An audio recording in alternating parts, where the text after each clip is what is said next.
Bismillahirrahmanirrahim. I am Professor Abid Umar from grip institute Multan. बेटा आज जो चीज हमने स्टडी करनी है वो है क्रैब्स साइकिल।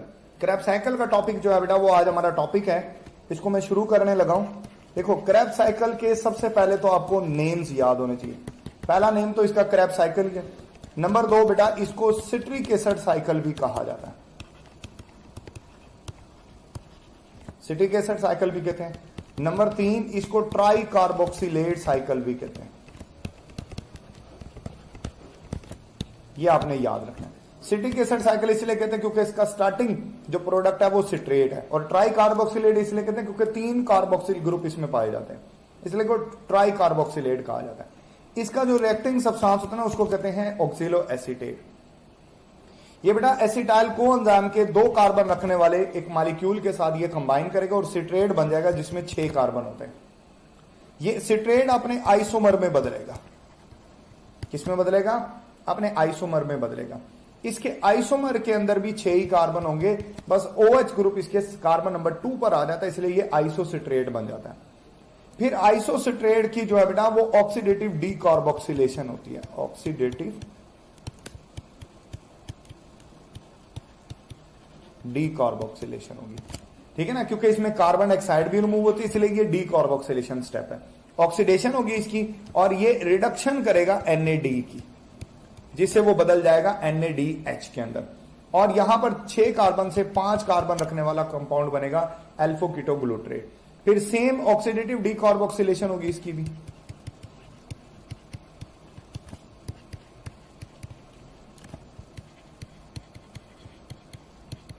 ऑक्सीडेटिव डीकार्बोक्सिलेशन होगी, सेम कार्बन डाइऑक्साइड रिमूव होगी, 5 कार्बन से ये 4 कार्बन वाला बन जाएगा।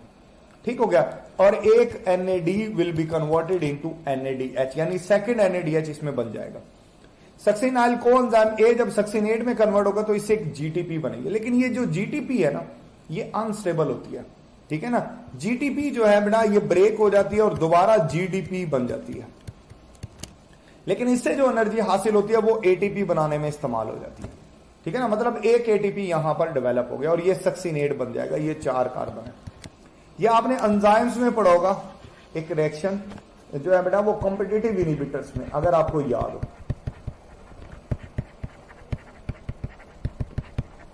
वो यही रिएक्शन है जिसमें सक्सिनेट फ्यूमारेट में कन्वर्ट हो रहा है और एंजाइम यहां पर इन्वॉल्व होता है सक्सिनेट डीहाइड्रोजिनेज।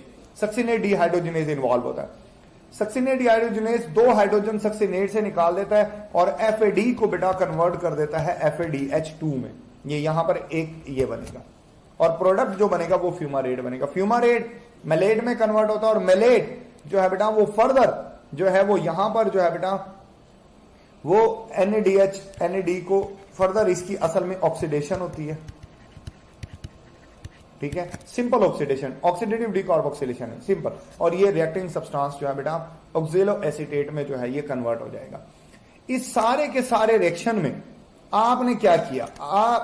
हुआ ये कि आपने खर्च किया एक एसिटाइल कोएंजाइम A,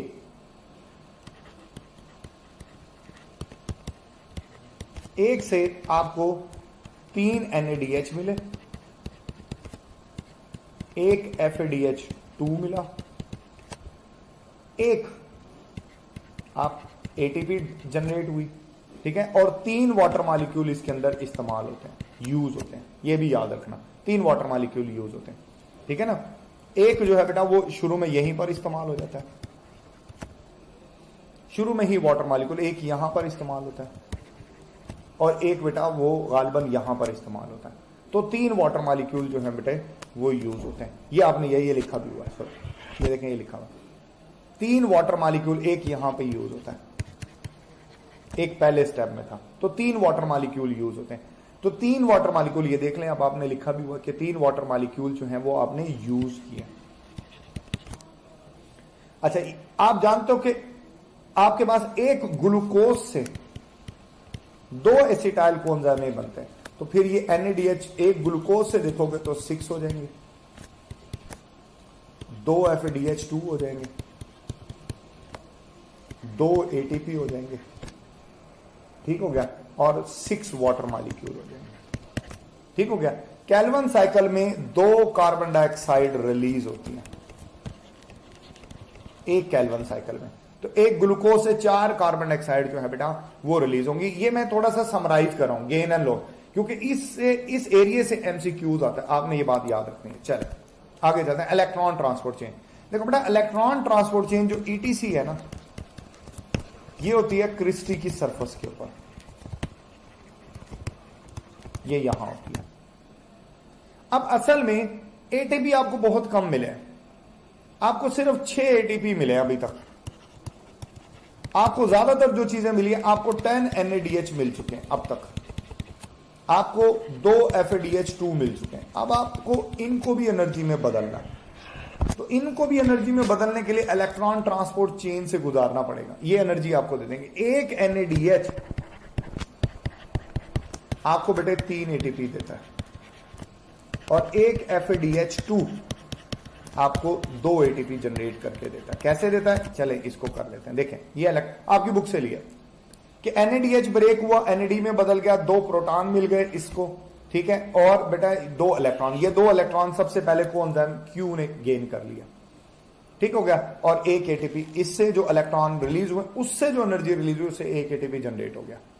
इसी तरह फिर बेटा क्या हुआ कि कोएंजाइम Q से जब ये साइटोक्रोम B की तरफ गया, साइटोक्रोम B से जब ये बेटा साइटोक्रोम C की तरफ गया, तो यहां से इसने इतनी एनर्जी रिलीज कर दी कि 1 प्रोटॉन 1 ATP और जनरेट हो गया, ठीक है।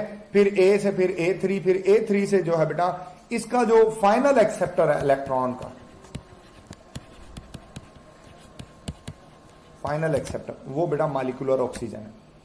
ये 2 प्रोटॉन और 2 इलेक्ट्रॉन को गेन करेगा और वाटर मॉलिक्यूल जो है बेटा ये बन जाएगा।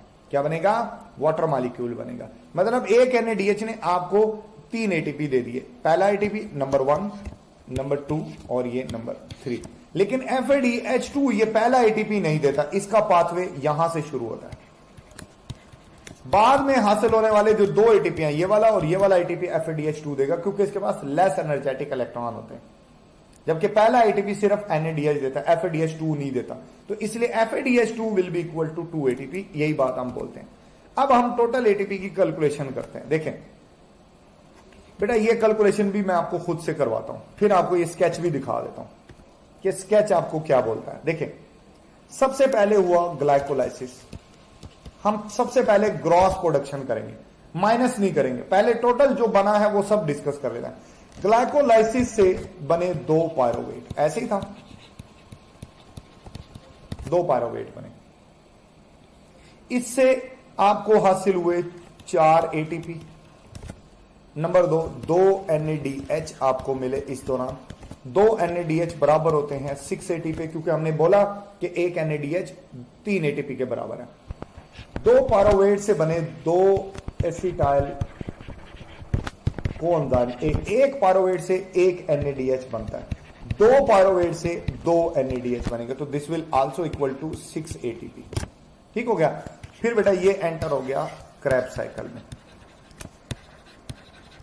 क्रेब्स साइकिल में 3 NADH बनता है, लेकिन 2 क्रेब्स साइकिल होते हैं, क्योंकि ग्लूकोज से 2 क्रेब्स साइकिल होंगे, तो ये हो जाएंगे 6 NADH, 2 FADH2, 2 ATP। चले इन सबको समअप करते हैं। 6 NADH 18 ATP के बराबर होंगे, 4 ATP के बराबर होंगे, 2 ATP डायरेक्ट भी बने हैं, तो ये टोटल करोगे तो बेटे बनेगा 40 ATP। गिन लो बेशक, 6 और 4 10, 10 और 6 16, 16 और 18 32, 34 34 और 6 40 हो गए, 40 ATP बन गया। यानी ये ग्रॉस प्रोडक्शन है। अब आ जाते हैं नेट प्रोडक्शन की तरफ, यहीं पे लिख देता हूं जी, ये ले नेट प्रोडक्शन।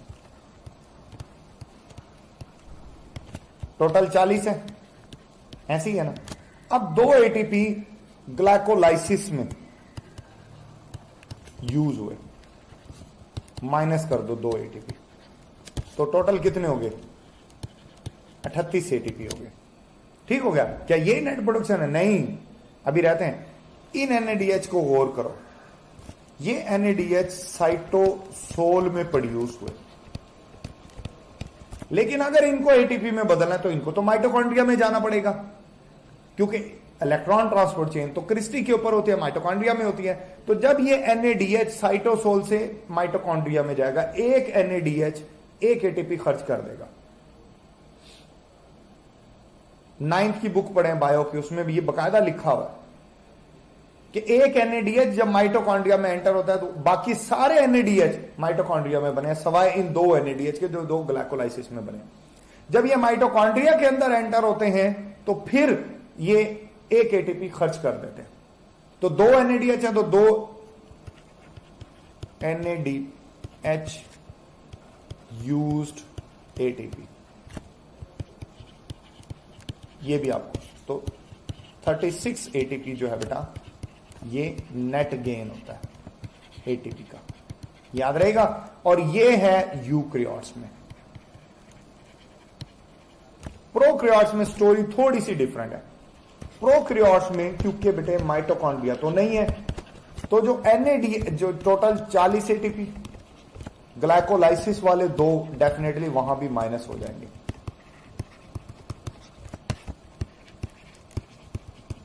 क्योंकि वहां NADH यूज ATP, क्योंकि NADH ने साइटोप्लाज्म में जो है इलेक्ट्रॉन ट्रांसपोर्ट चेन हो जाती है उसके लिए अलहदा जो है बेटा उसको माइटोकॉन्ड्रिया होता ही नहीं प्रोकैरियोट में, तो क्रॉस ही नहीं करना पड़ता। तो 2 ATP जो NADH वाले हैं वो यूकैरियोट में यूज नहीं होते, तो उसका जो नेट गेन है प्रोकैरियोट का, सॉरी, वो जो है वो होता है 38 ATP। ये आपने अपने ध्यान में रखना। अब मैं आपको टेबल दिखा देता हूँ जी, देख लें टेबल में यही बताया हुआ, यहाँ डायरेक्ट नेट किया हुआ, ये 2 माइनस किया हुआ, 2 NADH के यहां भी माइनस किए हुए, डायरेक्ट माइनस किए हुए।